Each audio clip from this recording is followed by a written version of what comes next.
આવા કાંઈ કોઈના જન્મદિવસના ખોટા ખર્ચા કરે, કેક લાવે, કા કરે, એની કરતાં અહીંયા ભોજન કરાવે તો સારું કહેવાય, એવું મારું માનવું છે. પરવડીથી સંજયભાઈ, જાગૃતિબેન અને નીલભાઈ. સંજયભાઈ એના પરિવાર સાથે આજે ભોજન કરાવવા માટે આવેલા છે.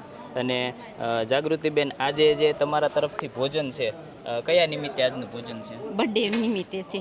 જન્મદિવસ છે ભાઈનો, હા, નીલનો જન્મદિવસ છે અને તમે ભોજન કરાવવા માટે આવ્યા.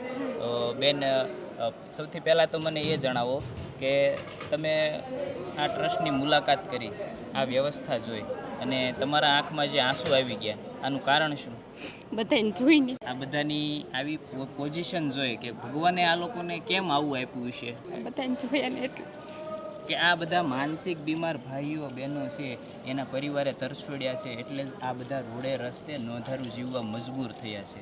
તો આ જે મેં તમને વાત કરી હતી કે આ બધા બિનવારસી છે, ત્યારથી હું જોતો હતો કે તમને તમારી જે લાગણી હતી એ વાતમાં તમારી જે લાગણી દેખાઈ આવતી હતી અને એના કારણે તમને આંસુ આવી ગયા. અને શું કહેવા માગશો? કાંઈ નહીં, અને બધી વ્યવસ્થા બહુ સરસ છે ને બધું ચોખ્ખું બહુ જ છે. અને કેવું લાગ્યું તમને? બહુ જ સરસ. અને આજે જન્મદિવસ નિમિત્તે આ એવા નિર્દોષ ભાઈઓ બહેનોને ભોજન કરાવવું ખૂબ શ્રેષ્ઠ અને સુંદર વિચાર છે, પણ આવી પ્રેરણા કેમ થઈ કે હાલો અહીંયા જ જવું છું? વિચાર આવ્યો કે મારે નીલને કે બધાને જમાડવા છે એમ આશ્રમમાં એમ, એટલે સરસ, ખૂબ સારો વિચાર આવ્યો છે. અને નીલભાઈ, તમને જન્મદિવસની ખૂબ ખૂબ શુભેચ્છા. અને બોલો, તમારું શું કહેવું છે? સર, ખૂબ સારી વ્યવસ્થા છે અહીંયા. ભાઈઓ તથા બહેનો માટે ખૂબ સારી વ્યવસ્થા કરેલ છે અહીંયા.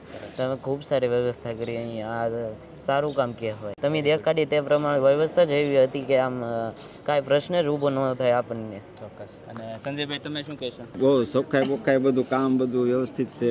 અને હું તો ઘણા ટાઈમ જૂના ઓલા પણ ગયેલો છું અને અહીંયા તો 1-2 વખત આવેલા છીએ. કામ સારું છે. અને બીજાને એમ કહું કે ગમે ત્યારે કાંઈ આવું હોય પ્રસંગ, જે કાંઈ હોય ખુશીનો કે જે કાંઈ, અહીંયા થોડુંક દાન કરે તો આ સંસ્થા આગળ વધતી રહે. બીજા હજી આમાં સંખ્યાઓ વધતી જાય, એ પ્રમાણે સગવડતા વધતી જાય.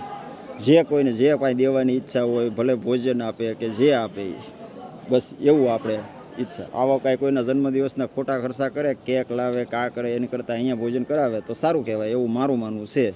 અને આ મારા છોકરાએ જ કીધું કે મારે ત્યાં ભોજન કરાવવું છે, એટલે અમે તરત એને હાથ પાડી દીધી કે હાલો એ જ કરવું છે આપણે. જે તમને વિચાર આવ્યો એ વિચારને વંદન, કે જન્મદિવસ નિમિત્તે બીજા ફાલતુ ખર્ચા કરવા એના કરતાં શ્રેષ્ઠ વિચાર આવ્યો છે. અને નીલભાઈ, ફરી એકવાર આપને જન્મદિવસની ખૂબ ખૂબ શુભેચ્છા. ખૂબ ખૂબ થેન્ક આભાર યુ. સર. આવજો, મળતા રહેશું. Thank you.